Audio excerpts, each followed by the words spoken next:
They say every family has secrets. Mine just happened to explode the week before my wedding.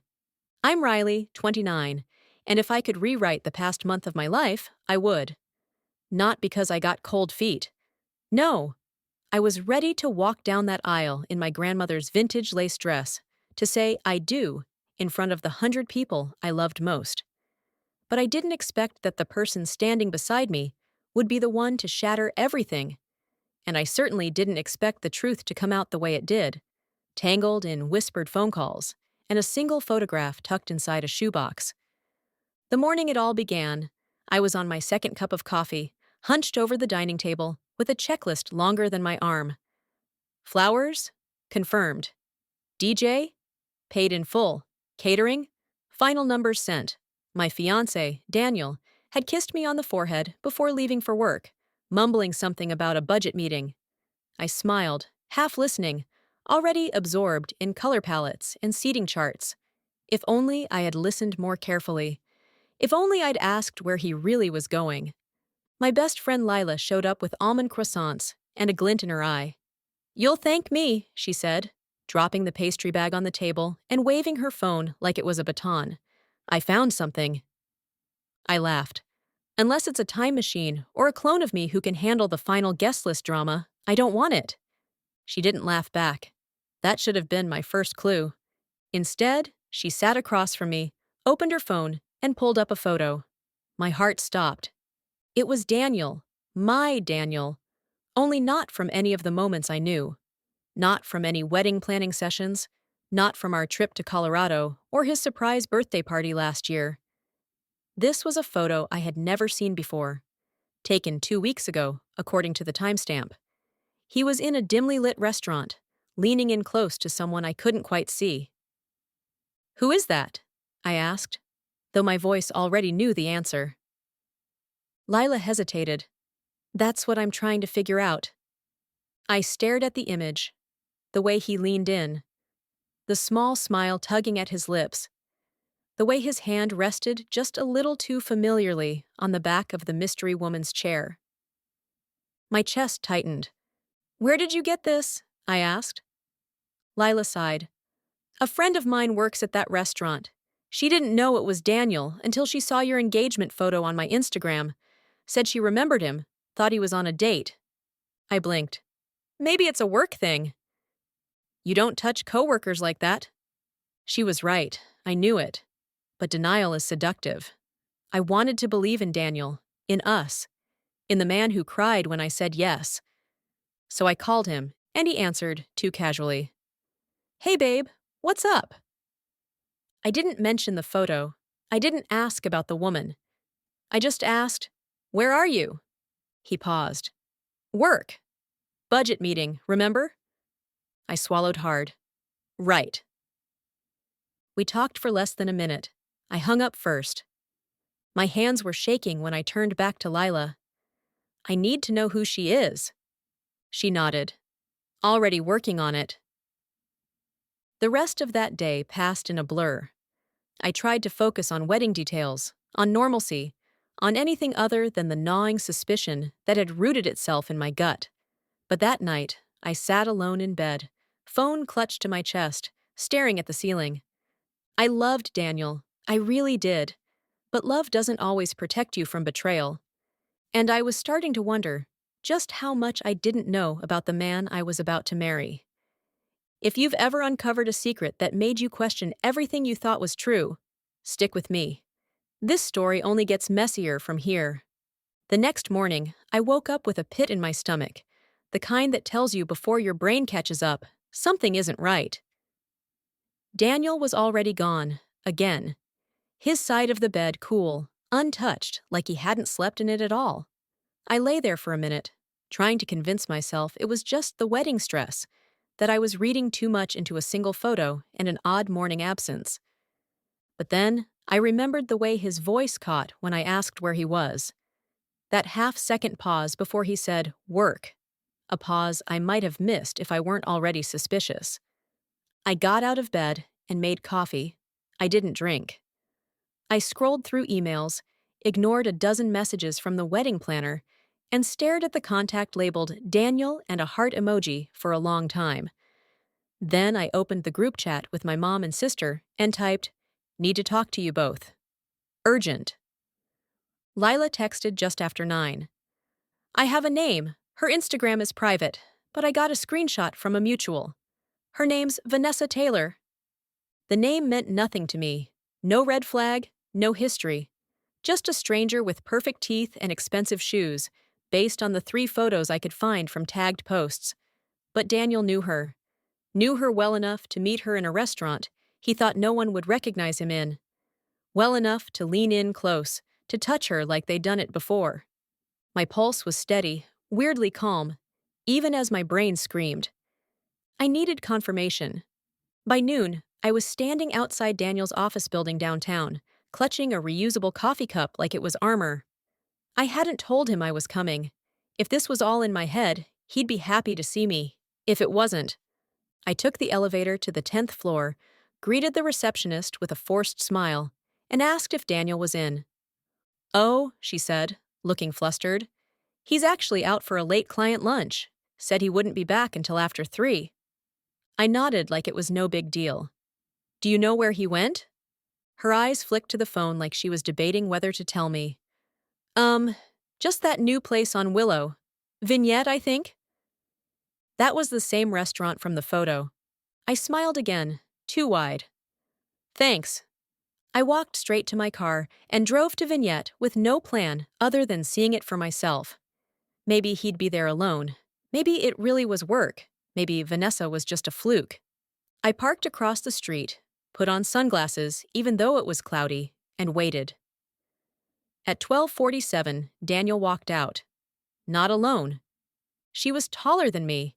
Chestnut hair, silk blouse, heels too impractical for Chicago sidewalks. She laughed at something he said, her hand on his arm. They didn't look like coworkers.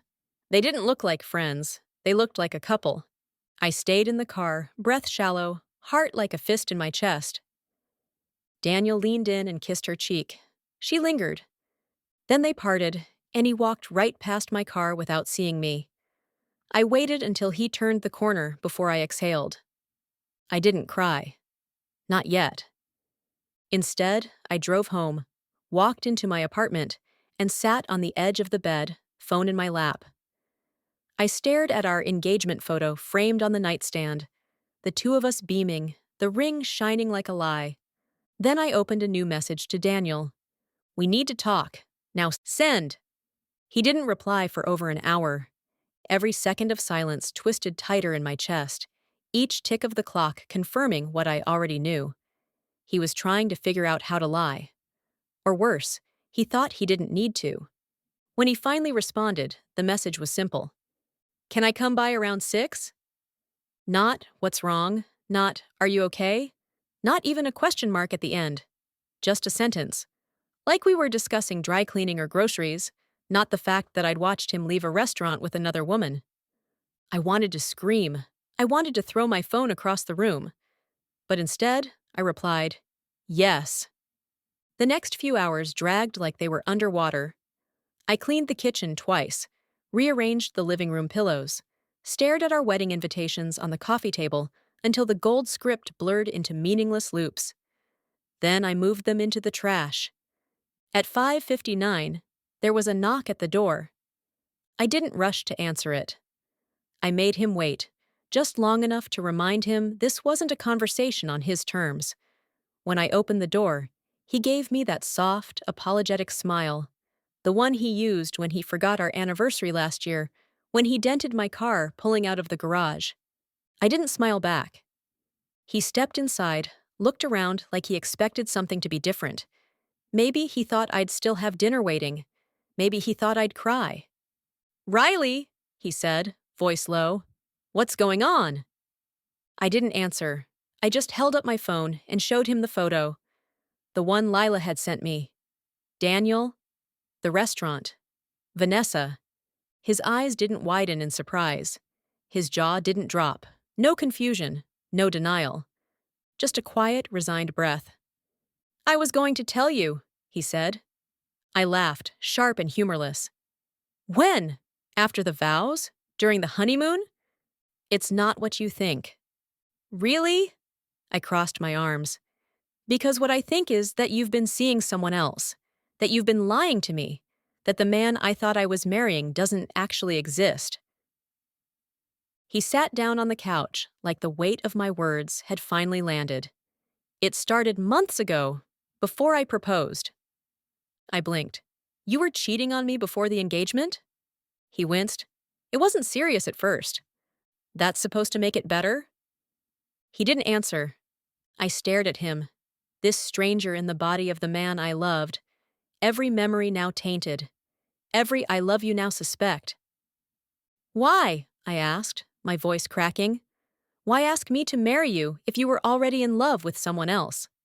He looked up then, really looked at me. Because I thought I could stop. I thought marrying you would fix it, that choosing you would make it go away. And did it? I whispered. He didn't need to answer. The silence was enough. I stood there, 1,000 words clamoring to be spoken, but none of them felt big enough to hold what I was feeling. Hurt, rage, grief, and somewhere under it all, the dull shock of betrayal still settling in my bones. Get out, I said finally. He hesitated. Daniel, I swear to God, if you don't walk out that door right now, I will make sure everyone at that wedding knows exactly what kind of man you are. That did it. He stood, picked up his keys, looked at me one last time, like he might say something that would make this better. But there was nothing left to say. He walked out, and I stood alone in the apartment we'd made together, suddenly realizing I didn't know who I'd been planning a life with. But I knew one thing now. I wouldn't be marrying him. Not now, not ever. The first thing I did after Daniel left was rip off my engagement ring. I didn't cry. Not yet. I just stood there, turning the ring over in my hand, watching the diamond catch the light like it had secrets of its own. I didn't know where to put it. I didn't want to keep it, but throwing it felt dramatic, final. So I dropped it in a drawer and slammed it shut. Then I called Lila. She answered on the first ring. Tell me you didn't forgive him. I told him to get out. Good, she said, voice steely with the kind of loyalty only best friends know how to wield. What now? That was the question, wasn't it? I had a wedding booked in less than 3 weeks, a dress that had taken 6 months to alter, a guest list full of people flying in from every corner of the country, and now, no groom. I don't know, I admitted. I'm numb. Then stay numb tonight. I'm coming over. She showed up with wine and Thai food, and that look in her eye like she was already plotting something. We didn't talk about Daniel at first. We just ate on the floor, legs crossed like we used to in college, watching a bad reality show neither of us cared about. But eventually, she broke the silence. You don't have to cancel the wedding. I turned to her. What do you mean? I mean cancel him, not the day. The venue's booked, the food is paid for, the guests are coming. Who says it has to be about him? I raised an eyebrow. You want me to throw a wedding for myself? She shrugged. Why not? Call it a liberation party, a celebration of dodging a life sentence. It was insane, totally, gloriously insane, but a tiny part of me lit up at the idea. Can you imagine the looks on people's faces when they find out the groom's not showing up? I said. Even better, she grinned.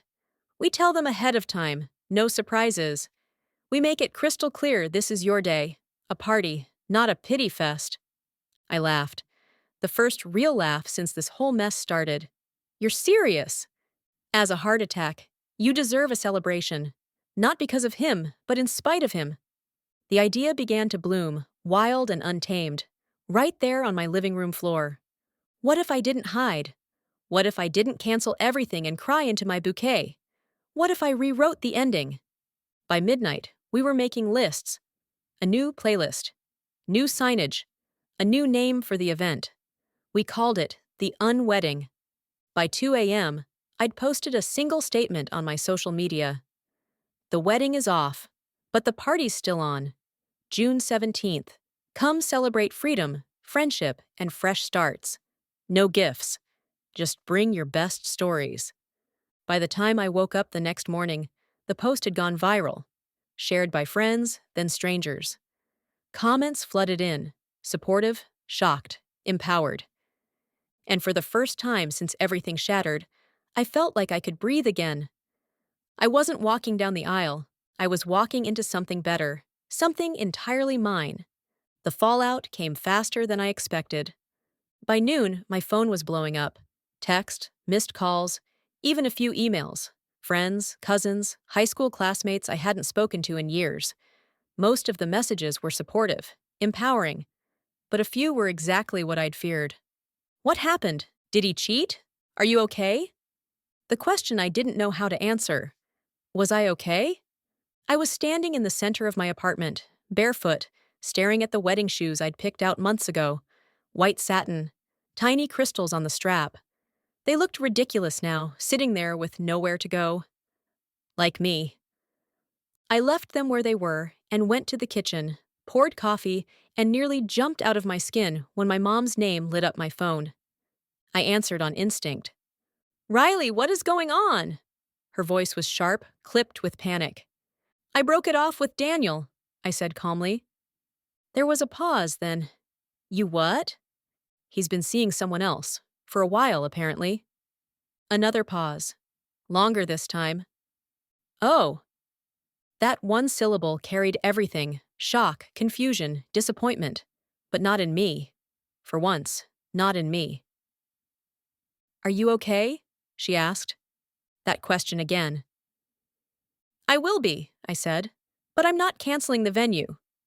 Silence. "I'm still having the event," I continued. "Not a wedding, just a party, a celebration." "Of what?" I took a deep breath. "Of being free, of starting over, of not marrying a man who didn't deserve me." Her breath hitched. "Do you need help with anything?" I didn't expect that. I almost cried right then. "Yeah," I said. "I think I do." For the rest of the afternoon, we worked on it together. My mother and I, the woman who once told me I was too picky, too demanding, too much. Now she was calling florists to change the theme, speaking to the caterer like a seasoned diplomat. She even suggested adding a champagne toast to independence. It felt like breathing in fresh air after years of holding my breath. At sunset, I stepped onto my balcony, phone in hand, and called one more person I hadn't talked to yet. Daniel hadn't reached out since walking out of my apartment. No apology, no explanation, nothing. But his sister Maggie had texted me 3 times. I hit call. She answered immediately. "Riley, thank God." "I just wanted to say," I began, "I'm sorry this affects your family. I didn't want to involve anyone else." "You didn't," she said quickly. "He did. And for what it's worth, I think what you're doing is brave." I smiled faintly.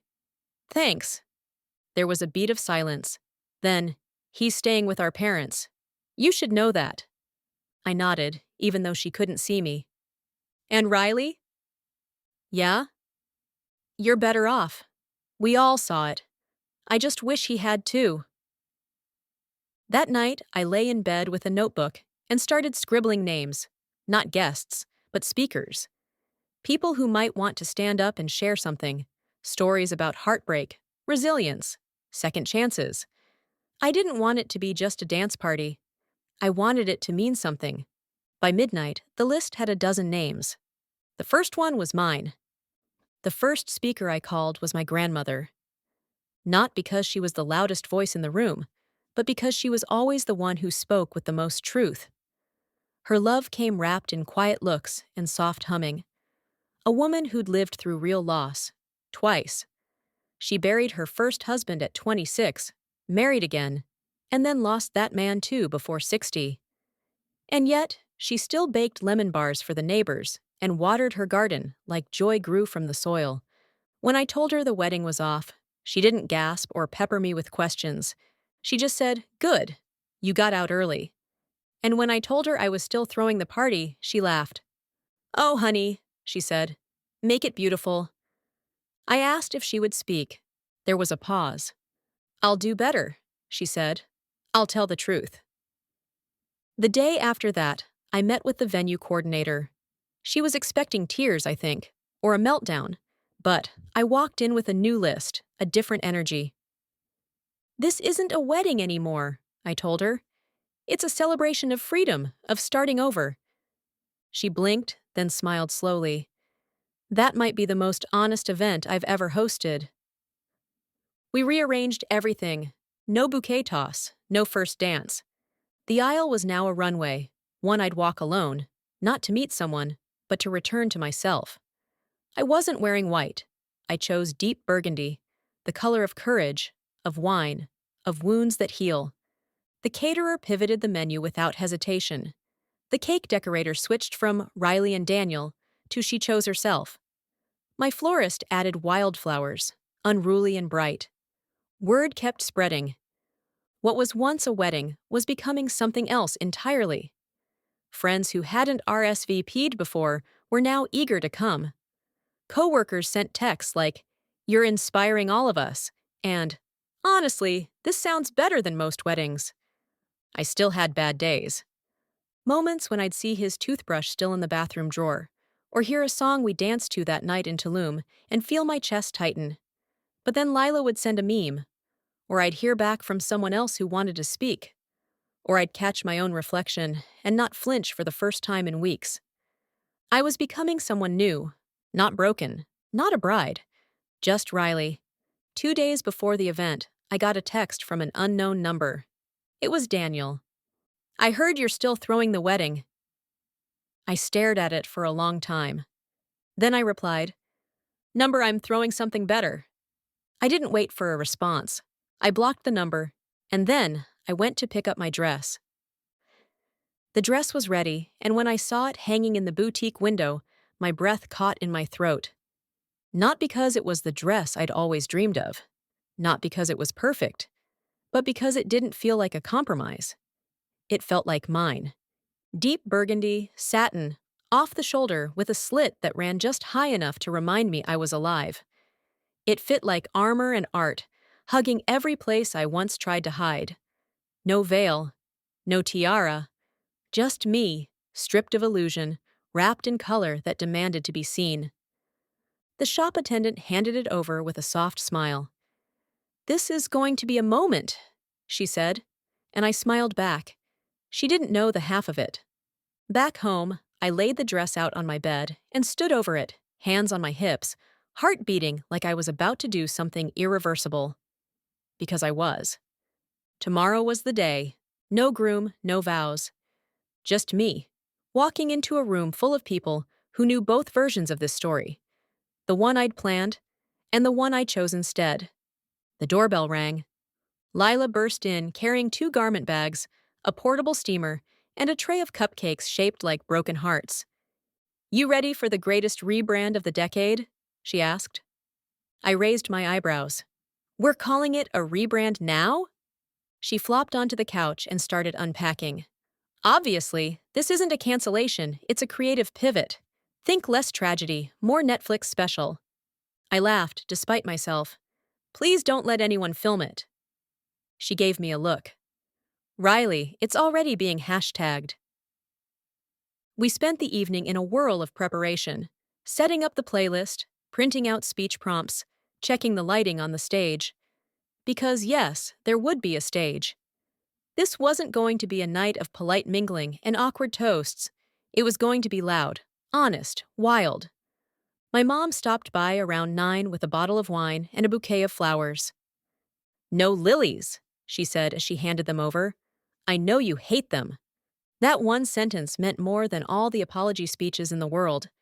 We sat together at the kitchen counter, sipping wine while Lila hummed in the background and steamed a jumpsuit for herself.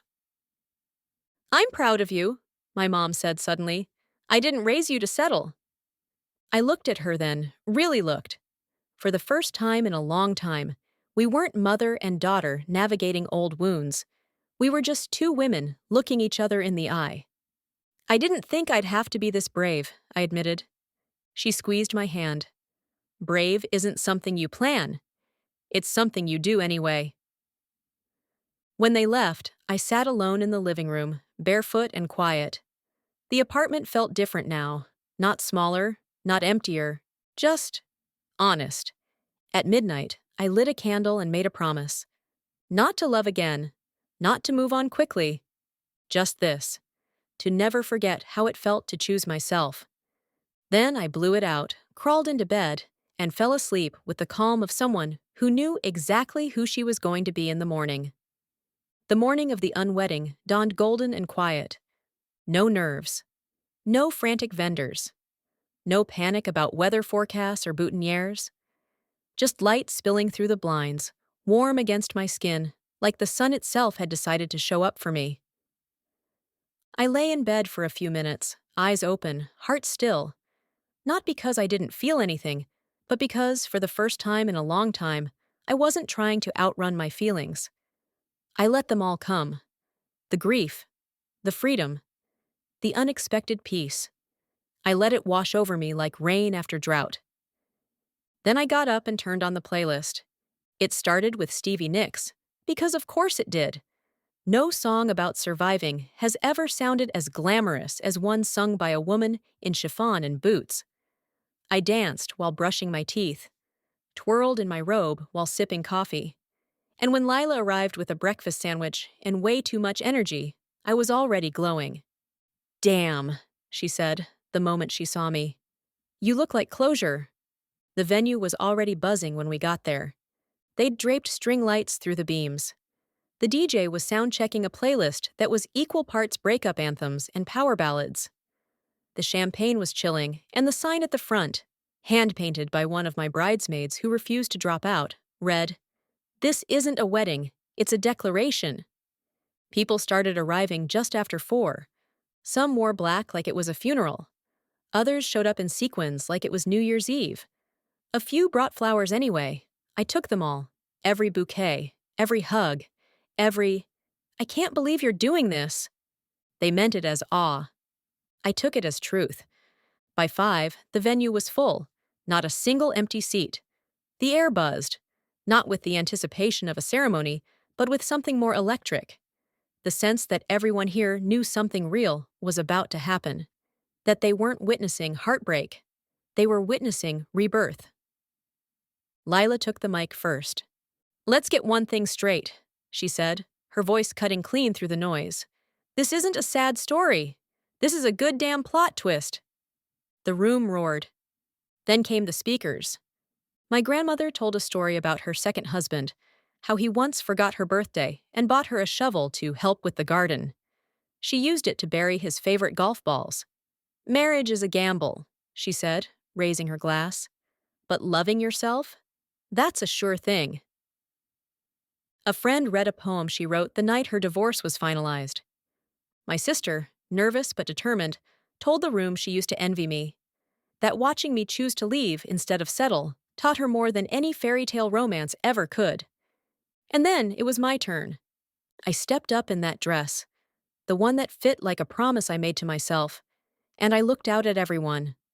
The friends, the family, the strangers who came just to see what it looked like when a woman chose herself instead. "I was supposed to get married today," I began. "And in a way, I still am. I'm making a vow. To myself." I didn't need notes. I didn't need anything but truth. I vow not to ignore the red flags just because I've already sent the invites. I vow to stop saying I'm fine when I'm unraveling. I vow to trust my gut over anyone else's version of what's reasonable. I vow to make mistakes and keep going. I vow to be whole, even when I'm hurting. Silence. The kind that holds respect. I'm not ashamed of what happened. I'm grateful because it woke me up. And I'm not here today to mourn the end of something. I'm here to celebrate the beginning. I held my glass high. To liberation. The room rose with me. We toasted, we danced, we laughed until our cheeks hurt. And that night, when I walked out of the venue barefoot, dress bunched in one hand, bouquet in the other, I didn't feel like a jilted bride. I felt like a woman who had finally come home to herself. The morning after felt like exhale. No regrets, no guilt, just a beautiful ache in my feet and the memory of every laugh, every cheer, every moment someone told me, "You're the bravest person I know." I sat on my couch, barefoot and wrapped in my robe, a cold mimosa in one hand, and my phone buzzing with messages I hadn't touched yet. I wasn't ready to dive back into the world just yet. I wanted to stay in that bubble of self-love a little longer, let it soak into my bones. But then I saw the message from Maggie, Daniel's sister. "He's asking about you." I didn't reply. Instead, I opened my camera roll and started scrolling through the photos from the unwedding. Me on stage, my arms wide like I owned the world. My grandmother mid-toast, her eyes blazing. My mom crying in the background, proud in a way I didn't know she could be. And then one photo Lila must have taken without me noticing. Me. Alone. Spinning on the dance floor, eyes closed, smiling like I'd been set free. I saved that one. Made it my lock screen. Because it wasn't just a picture, it was proof. The day wasn't about Daniel anymore. It hadn't been for a while. And that realization was more powerful than any apology he could ever send. More healing than any closure he could try to offer. I didn't need him to explain. I didn't need him at all. Around noon, Lila showed up with greasy burgers and zero apologies. "Ready for the next step?" she asked, mouth full of fries. "What's the next step?" She grinned. "Doing literally anything you want." And just like that, it clicked. I'd spent so long building my life around someone else, around what we were supposed to be, around the idea of partnership, of being chosen, of being a wife. Now I had space, real space, to rebuild everything, not from rubble, but from a cleared foundation. No old walls, no compromises I didn't agree to, just possibility. I opened my laptop and pulled up the honeymoon itinerary. I hadn't canceled it yet. 10 days in Portugal, a seaside villa, food tours, wine tastings. It was all still there, paid for. "Go," Lila said, reading my thoughts. "Alone?" She raised an eyebrow. "Who says alone has to mean lonely?" So I booked it, changed the name on the ticket, added my passport info, hit confirm. And for the first time in a long time, I felt it again. Control. Not over everything, but over me. I was going on my honeymoon, not because the wedding happened, but because I didn't need one to celebrate myself. I landed in Lisbon 2 weeks later, alone, but not afraid. There was a calm in my chest that hadn't been there in months, maybe years. It wasn't that everything was perfect now. It wasn't that I'd forgotten the pain, but I had finally stopped fighting what was gone. And I was done trying to rewrite a past that didn't deserve me. The sky over Portugal was impossibly blue, the kind of blue that made you feel small in the best way. My driver met me at the airport holding a sign that read, R. Morgan. Just an initial, no title, no expectations. I liked that. The villa was perched on a cliffside, whitewashed walls and terracotta roof, with a view of the ocean that made my breath catch. The air smelled like salt and citrus. Inside, the space was clean and open, with a single king bed and a bottle of wine on the table that someone had labeled, "Welcome, Riley." I poured myself a glass, kicked off my shoes, and stepped onto the balcony. Below, the sea stretched out like a promise. I stayed out there for an hour, letting the wind tangle my hair and the silence wrap around me like a secret. No text, no emails, just the sound of waves and the knowledge that I had gotten myself here. Not because someone loved me, but because I finally did. The next few days passed in a way I didn't know time could move. Slowly, kindly. I wandered cobblestone streets without a plan. I bought pastries from a bakery where no one spoke English and ended up learning how to say more custard in Portuguese because I kept going back. I took a cooking class and sat next to a woman who had just left her husband after 20 years. "I came here to remember who I am," she said. I raised my glass to her. "Same." And then there was the boat tour. A small group, mostly couples, but I didn't care. I sat at the front of the boat with my sunglasses on and a journal in my lap, scribbling notes to myself I didn't want to forget. like how the water turned green near the cliffs, or how the sun looked softer here, like it knew I needed gentleness. A man sat beside me eventually. He didn't speak, just nodded once and looked out over the water. I didn't ask his name, didn't offer mine. For the first time, I wasn't performing. I wasn't trying to be charming or wanted or perfect. I just was. That night, I stood in front of the mirror in my villa, wrapped in a towel, hair still wet from the ocean. I looked at my reflection for a long time. Not to criticize, not to fix, just to see. And for the first time, I didn't see a woman recovering from a broken engagement. I saw a woman becoming, and I liked her. I spent my last morning in Portugal walking barefoot on the beach, the sand cool and damp beneath my feet. The sunrise was quiet, slow, like it was giving me time to say goodbye. I hadn't spoken much in days, not because I was lonely, but because I didn't need to fill the silence anymore. I was learning to live in it. There was a tiny cafe by the water that served espresso and warm bread drizzled with honey. I sat there for nearly an hour, scribbling in my journal and watching the tide roll in and out. Everything I needed was in front of me: the sea, the sun, and a version of myself I never thought I'd meet. The night before, I had written a letter to Daniel. Not to send, just to get it out. It said everything I would have shouted in the weeks after he left, everything I'd cried into my pillow and screamed into the void of unanswered messages. But by the end of the page, the fury faded. I didn't need him to read it. I didn't need his apology anymore. Closure wasn't something he could give me. I'd already found it in the middle of a Lisbon street, buying fresh flowers just because I wanted them. On the plane ride home, I didn't cry when I saw our canceled wedding date still marked in my phone's calendar. I didn't delete it. I renamed it, The Day I Chose Me. Back in my apartment, everything was the same, but I wasn't. The ring was still in the drawer, untouched. The dress was cleaned and boxed. The photos from the unwedding were printed and framed, displayed like art. I called Lila the second I landed. She screamed when she answered. "Tell me everything." "Wait, no, tell me nothing. Just come over." When I walked through her door an hour later, she pulled me into a hug that felt like grounding. "You look different," she said, eyes scanning me. "I feel different." "Stronger?" "Whole." She handed me a glass of wine. "So, what now?" I smiled, not with uncertainty, but with something steadier. "I don't know, but I'm not afraid of not knowing anymore." We clinked glasses. That night, I unpacked slowly. I lit a candle.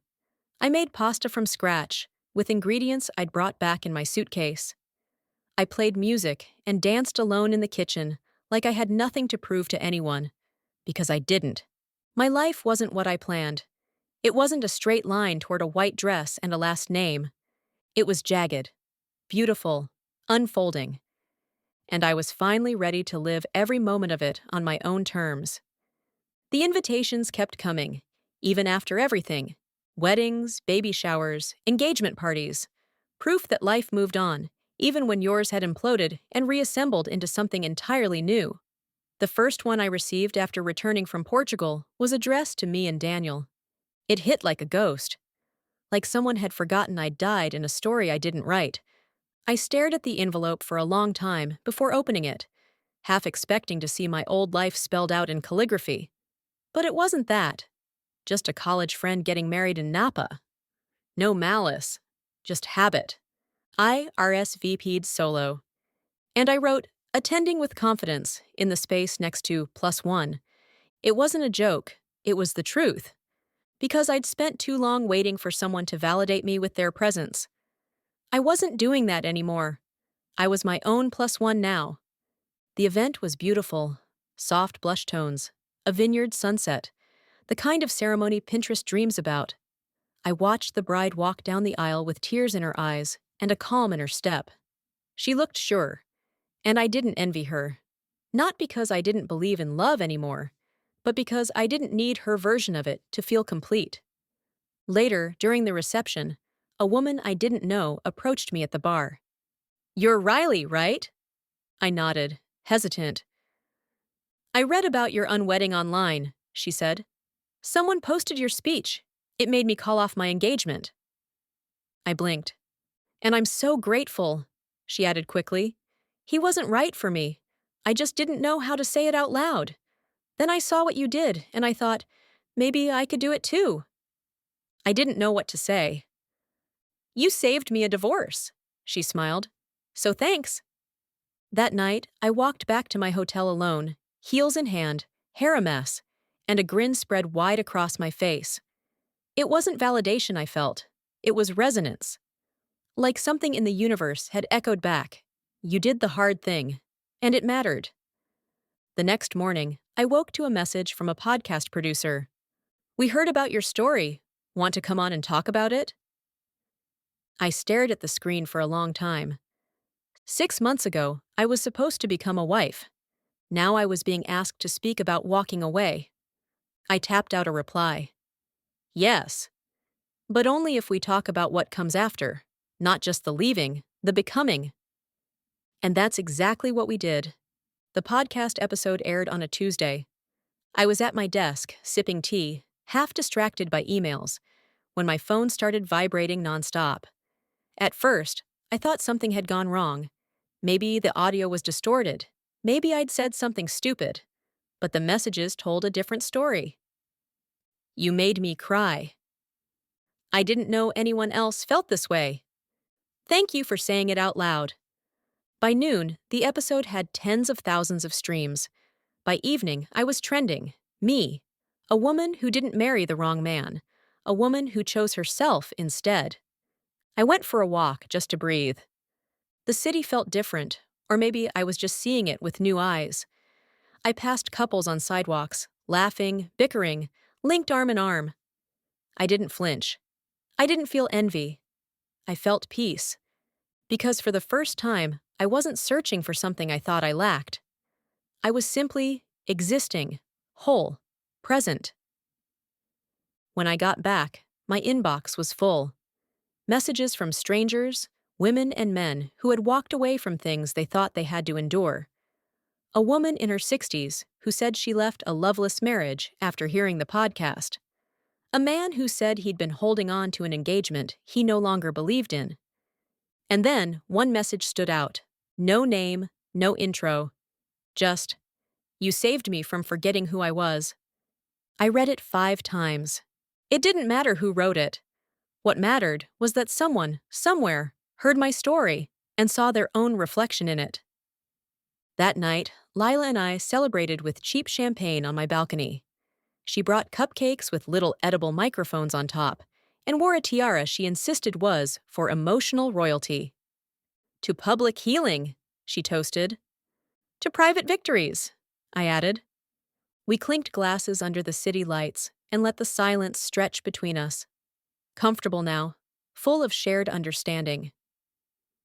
After she left, I lay in bed scrolling through the old photos still saved in a hidden folder on my phone. Me and Daniel, our engagement party, the day we adopted our dog, a trip to the lake. I didn't delete them. I didn't need to. They weren't dangerous anymore. Just moments, pages from a chapter I'd outgrown. I closed the folder, rolled over, and whispered to the dark, "Thank you." Not to him, not to the pain, but to myself, for surviving it, for sharing it, and for learning that the most powerful thing you can do with heartbreak is turn it into light. Fall crept into the city slowly. Cooler mornings, gold-tipped trees, and that nostalgic ache that always comes with September. It used to be my favorite time of year. It still was, but now for different reasons. Not for the cozy couples routines or pumpkin spice togetherness. Now it was about reinvention, reintegration, rooting myself deeper into the woman I'd become. The podcast opened a door I hadn't expected. I was invited to speak on panels, to write essays, to sit across from strangers and talk about what it meant to say no when the world expected you to say yes. People wanted to hear about heartbreak, sure, but what really stuck with them was what came next. The rebuilding, the freedom. I started writing more. Not just posts or captions, real pages, stories, lessons, Things I wish I'd known when I was 24 and trying to make a relationship work, because I thought effort alone could save it. One morning, a literary agent emailed me. "I think there's a book in this," she wrote. "The Unwedding isn't just your story, it's a guide." At first, I laughed. A guide? Me? But then I opened my journal and reread the vows I made to myself the day I was supposed to get married. The promises about truth, courage, self-worth. Maybe it was a guide. Maybe it already had been. So I said yes. Not because I had all the answers, but because I finally understood that sharing the questions could be just as powerful. The proposal came together in a month. The title we pitched, She Didn't Get Left, She Left. Publishers were interested. Lila, of course, celebrated like I'd won the lottery. She made stickers, t-shirts. She said she was starting a badass ex-Bride Street team, and honestly, I didn't stop her. And then, one night, after a long writing session, I saw it. A message request on Instagram. From Vanessa. Yeah. That. Vanessa. The other woman. The one Daniel had leaned in toward in that restaurant photo, like she was his beginning and not my ending. I stared at the screen for a long time before opening it. "Hi, Riley. I know I'm probably the last person you want to hear from. I wanted to say I didn't know. Not really. He told me you were ending things, that you were only staying together for the optics of the wedding. I believed him. I shouldn't have. I'm sorry." There was more. A few paragraphs. Not defensive, not begging, just human. She ended with this. "I watched your speech. I cried. I hope you write everything you're writing. I hope it finds all the women like me. Like you, ... I didn't reply. Not because I hated her. I didn't. Not anymore. But because some stories don't need full circles. Some chapters close in silence. And in that silence, I felt something I hadn't felt in a long time. Grace. Not for her. Not for him. But for myself. For surviving them both and walking straight into the life I was always meant to live. Winter came in like it always does. Cold, sharp, unforgiving. And somehow, I didn't flinch. I used to dread it. The darkness. The way it crept in early and lingered too long. But this year, the quiet felt different. Not empty. Just still. A pause I had earned. The book deal was finalized in December. I signed the contract with trembling hands and tears I hadn't expected. Not because I was scared, but because somewhere in the timeline of this whole mess, I had stopped being the girl who got left and started being the woman who got published. That mattered more than I knew. I called my mom first. She answered on the first ring. "You did it," she whispered, like it was sacred. I did. Then Lila, who screamed so loud she dropped her phone. I told you this was bigger than you. You're going to change people's lives, Riley." I was quiet for a moment. It changed mine first. The first draft poured out like it had been waiting. Every chapter was another scar turned inside out. I wrote about the wedding I didn't have, about the trip I took alone, about standing on that stage in my burgundy dress, not promising myself to someone else, but finally promising myself to me. Some nights I cried while writing, others I laughed, but most nights I just typed steadily, like I was pulling myself back together sentence by sentence. Daniel never reached out again. I didn't expect him to. He didn't live in this version of my story anymore, not even as a shadow. And still, on some odd December afternoon, I found myself in the grocery store aisle, where we used to argue over almond milk. I stood there, frozen for a second, remembering the small wars we used to fight under fluorescent lights. Then I picked up the brand I liked, turned on my heel, and walked away. That's the thing no one tells you about healing. It doesn't come with a soundtrack. No big finale, no confetti. It arrives in moments like that, in the quiet decision to choose differently. At Christmas, I gave my grandmother the first printed copy of the manuscript. Just the draft, spiral-bound, still raw. She ran her hand over the cover, then looked up at me. "This," she said, is your real wedding gift to yourself. I nodded. It was. The night I submitted the final manuscript, I didn't celebrate. I didn't pour champagne or post a triumphant selfie or tell anyone, not even Lila. I just sat in the dark with my laptop still warm in my lap and let the quiet settle around me like a blanket. Not because I wasn't proud, but because I didn't need to perform pride anymore. I closed my eyes and whispered, "It's done," and felt the kind of peace that doesn't come with applause. A week later, the publisher sent me the mock-up of the cover. The title in bold, unapologetic letters, "She didn't get left, she left." A woman in a deep red dress walking away from a church. Not sad, not broken. Just walking, free. I stared at it for a long time. And then I sent it to my mom. She responded with 3 words. It's her time. It was. The launch date was set for spring. Interviews were being lined up. Bookstores were asking about appearances. Suddenly, I was expected to be a voice, a guide, an author. It scared me, not because I didn't believe in the message, but because I knew how close I'd come to never telling it. How easy it would have been to stay, to smile through a wedding and disappear into a version of myself that didn't fit. But that wasn't my story. Not anymore. One afternoon, I received a handwritten letter in the mail. No return address. Inside, a note on soft cream stationery. Dear Riley, I don't know you, but I owe you everything. I listened to your podcast from a hospital bed 5 days after my fiancé left me. I was numb. I couldn't eat. I thought something in me was permanently broken. Then I heard your voice. And suddenly, I wasn't alone. You didn't save me. You showed me how to save myself. I hope you never stop telling the truth, even when it hurts. With love, E**. I folded the letter slowly, held it in my hands like it was glass. This was it. Not fame, not sales, not even the book. This. Being a voice someone else could find in the dark. I placed the letter in a box with the rest of the notes I'd started collecting.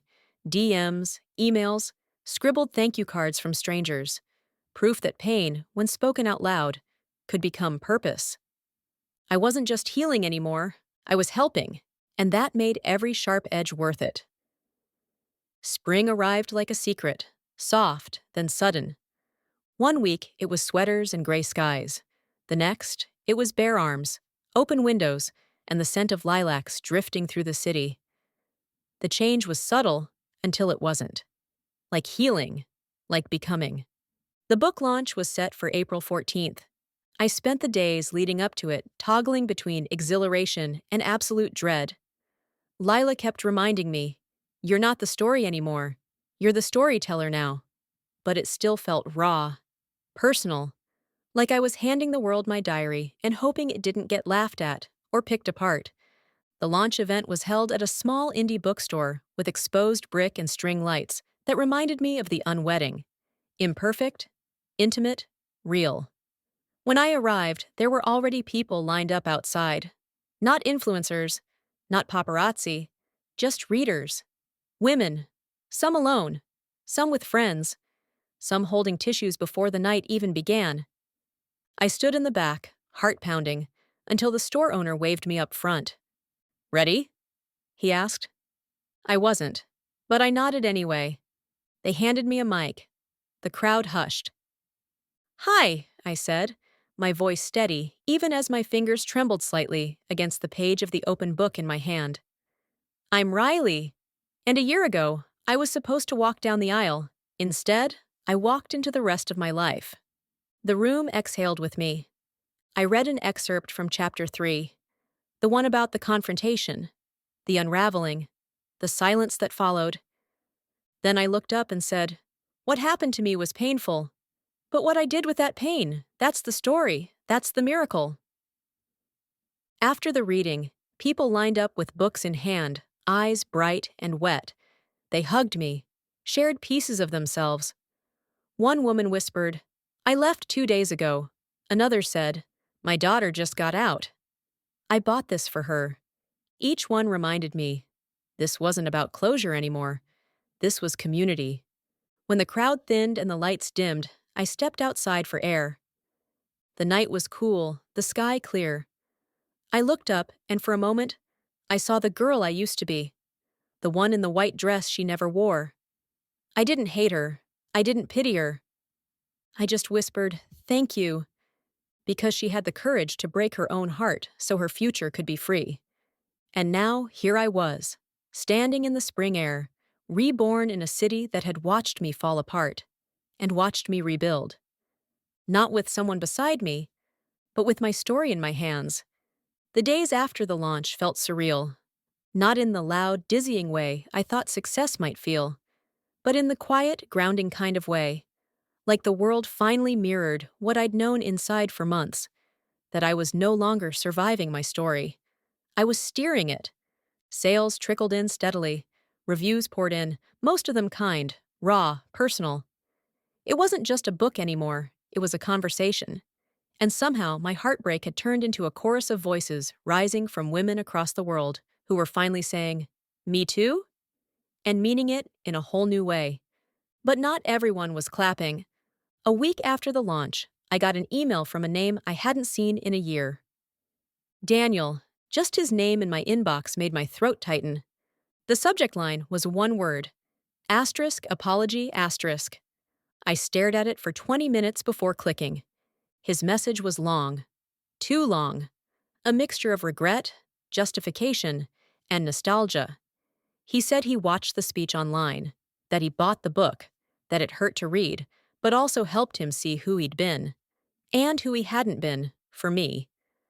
He wrote that he was sorry for lying, for betraying, for stealing a future he had no right to imagine with me. He said he wished me peace, and that he hoped I found love again. Real love, he wrote, the kind I wasn't man enough to give you. I read it twice, then I deleted it. Not out of spite, but because it didn't belong in this part of my story. He was a chapter I had closed with full punctuation, and I had no interest in rereading what I had already outgrown. That night, I went to dinner with Lila, my sister, and my editor. We raised our glasses, not to sales, not to reviews, but to bravery. To every woman who walked away, I said. To every woman who stayed. Then finally left, Lila added. To every woman who thought she was broken until she realized she was just unfinished, my sister whispered. And we drank.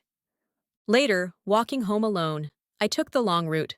Past the cafe where Daniel and I had planned our honeymoon. Walked the block where we'd once fought about a couch. Crossed the corner where I'd cried into Lila's arms with the ring still on my finger. None of it hurt anymore. Not because the memories had changed, but because I had. By the time I reached my apartment, I knew exactly how the book would end. Not with triumph, not with revenge, with quiet. With a woman pouring herself tea in the silence of her own space, smiling not because someone was watching, but because she finally felt safe. With herself. A year to the day. That's what the calendar told me as I woke up and stared at the date glowing on my phone screen.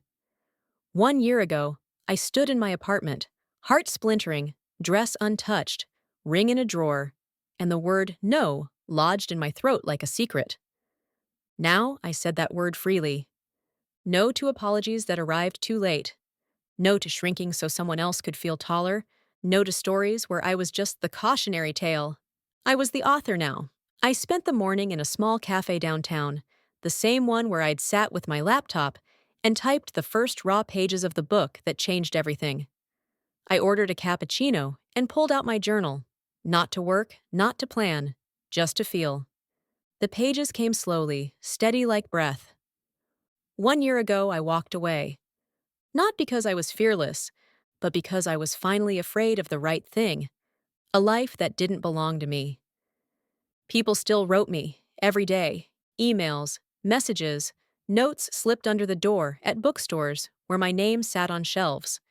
Women told me they left, or stayed, then found their way out, or were still gathering the courage. I didn't have advice for all of them, but I had one truth. You don't owe anyone your endurance. You don't have to stay to prove you can survive it. That's what I said on the last stop of my book tour.